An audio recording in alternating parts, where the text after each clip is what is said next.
Hi, Omar Clore here, and I want to show you how we created a photography studio in our office that is set up purely to be as easy as possible for any member of our staff to take photos like these on a regular basis. In fact, this set of photos right here was taken by our brand new assistant Marissa, who's been with us for 2 days. She had 2 minutes of training on this, and this was her first attempt. Now, we have a larger office with 15 ops, 5 hygienists, and 5 assistants. My goal was to create a system for any member of the office to take extremely high quality photos with minimal training. Prior to this, I was using the fixed light twin, and that got me some amazing results, but the setup was big, heavy, and only I and our lead assistant knew how to use it. Also, it wasn't great for portraits. Now, I don't need to tell you that high quality photos are extremely beneficial for patient communication, case acceptance, Invisalign, marketing your before afters. This is why every new patient in our office gets this set of photos taken before the doctor even meets them. So let's get straight to it. The space I used for this was our storage room, which looked like this. I ordered some kitchen cabinets from IKEA, these right here, 4 of them, and we put them up in a day. Before you know it, all that junk was hidden away. The remaining space left was about 11 by 6 feet, but I really think you could get a setup just as good and even less space depending on your configuration. Here's what you'll need. 2 strobes. I used these Godox ones from Amazon. Now, it's super important to diffuse your light, and 1x3 strip softboxes are awesome because they take a lot less room than octoboxes and give you great results since they light up your subject evenly regardless of their height. I got these Glow brand strip boxes from Adorama on Black Friday for about $50 each. If you're familiar with the fixed light twin, think of it as that on steroids. Line them up on the side parallel to each other, and you'll take amazing full face portraits, but also have plenty of space in between for your staff to get close-up shots. This setup should be placed on a regular light stand. They don't have to be heavy duty, but I highly suggest putting circular stickers like this on the floor so that if they are moved, anyone can place them back into the perfect position in an instant. I also have the strobes plugged into smart plugs so they turn on automatically at the beginning of the day and turn off 30 minutes after our day is done. I don't want my staff to do anything extra, and once you see all the other tricks I used, you'll see how this is way easier on everyone than the traditional in-op photography. Now, I'm using a 6-year-old Canon EOS R with the RF 100mm macro, and I absolutely love the results I get from this camera. This is a full frame camera, and in my opinion, full frame gets you much better looking photos, but you can still get amazing results with an APC sensor camera as well. On top of the camera is the Godox X3 trigger. This is what's going to control your flash. This thing is insanely small and does a perfect job controlling the lights. It also has great battery life and will last a full week. Just plug it in via USB-C to recharge. You can even use it while it's recharging. Next up, we have the computer station. I've got a regular 24-inch monitor connected to a small form factor desktop PC in the cabinet here.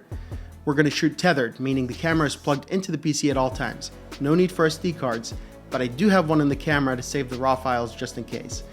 I use this Tethered Tools cable. It's specifically designed for this, and I like the orange color to minimize it being a tripping hazard, but a lot of cheap USB-C cables work very well as well nowadays. I have a 90-degree USB-C adapter and this to secure it, so if it gets tugged, it doesn't damage the camera's USB-C port. Make sure your camera supports tethered shooting. I also have a dummy battery in the camera, so it never dies, never needs to be recharged. Staff doesn't have to worry about batteries. You can use Velcro or heat shrink to keep everything nice and tidy. I use this tripod extension tube. It's super stable and still allows for height adjustment depending on the patient's height. Now, I didn't want to use a tripod because it will undoubtedly accidentally get moved or the head will be tilted, and that would need constant maintenance. This is more of a bulletproof setup to make sure all your before and afters are taken from the same exact position and angle every time. Each camera brand usually has free software available for tethered shooting. Either you or your IT company can set up a shared folder on your server that can be accessed from all the computers in your office. The camera will automatically save the photos to this folder, and those immediately show up on all the computers in the office. I'm using Canon EOS Utility, free from Canon's website. I set the desktop background to be this right here. I borrowed these photos from Spear, by the way, but this makes it extremely clear what pictures you need to take, what order, what settings, and the app to control all of that is right here on the same screen on the right side. So let's talk about the workflow for the team. Step 1, click this folder button, click Customize, put the patient's last name in the first line, their first name in the second line. Now, every time you take a picture, it will be saved in a folder with the patient's name and date. Next up, we select the correct camera setting and flash setting. We can't control the flash trigger from the computer, but all you have to do is slide your finger on the trigger's touchscreen to adjust it. We use 1/8 power for full face shots and full 1/1 power for everything else, so not very complicated. As far as the camera settings, this is where the magic is. I don't want my staff to worry about shutter speed, aperture, ISO, metering, focus point, all that. So I have every single one of these settings dialed in perfectly for the room and the lights and the type of shot that we're going to take, and save them in custom settings. This is the background picture right here on the desktop like I mentioned earlier, so it could not be any simpler. You start with these face shots, put the flash trigger to 1/8 and set the camera to C1. This can be done directly from the software. Press this top right button to capture. You just got a perfect shot. It's already saved on the computer in a folder with the patient's name, and you didn't even touch the camera. By the way, C1 is f8, 1/200, ISO 100. Eye detection focus, pictures are perfect every single time.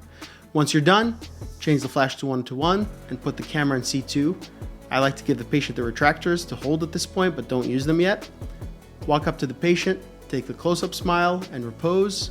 By the way, I have the touch shutter enabled on the camera, and I've coached my staff to not press the capture button on the camera to take these pictures. What I want them to do instead is to touch the central incisor on the screen. The camera will focus directly on that spot and take the picture for you instantly. On a side note, there are still dentists out there telling people to use manual focus. Please don't. Even if you have a camera made 20 years ago, you need to learn what its autofocus modes are and how they work. Next, have the patient place the retractors. My favorite retractors are these from Amazon. And for the next set of pictures, we're going to use the V-shaped side. Take your retracted bite and the retracted open.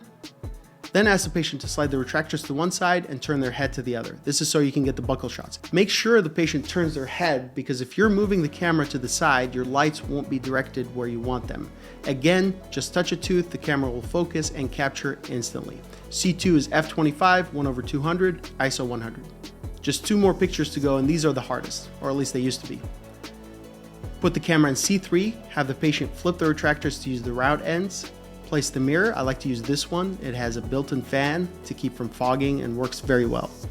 Since you'll be holding the camera in one hand and the mirror in the other, you won't be able to touch the camera for a focus point.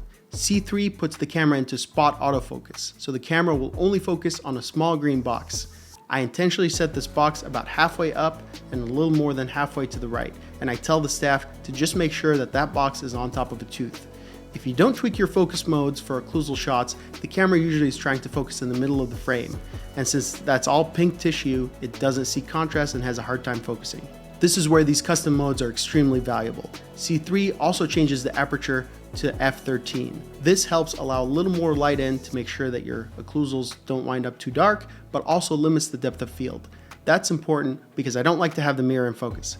If there are tiny water spots or scratches, they will be visible at f25, but disappear at f13. Also, if you position the mirror and the camera correctly, all the teeth should be on the same plane. Therefore, depth of field is not really important. Plus, you will get a clearer image at this aperture range because of diffraction. So there you go. We just took all the pictures we needed, and it was quick and easy. We don't have to take an SD card out of the camera and import the pictures onto a computer. Everything is already done. I hope you found this helpful. If you have any questions, leave a comment and I'll get back to you. Have a good one.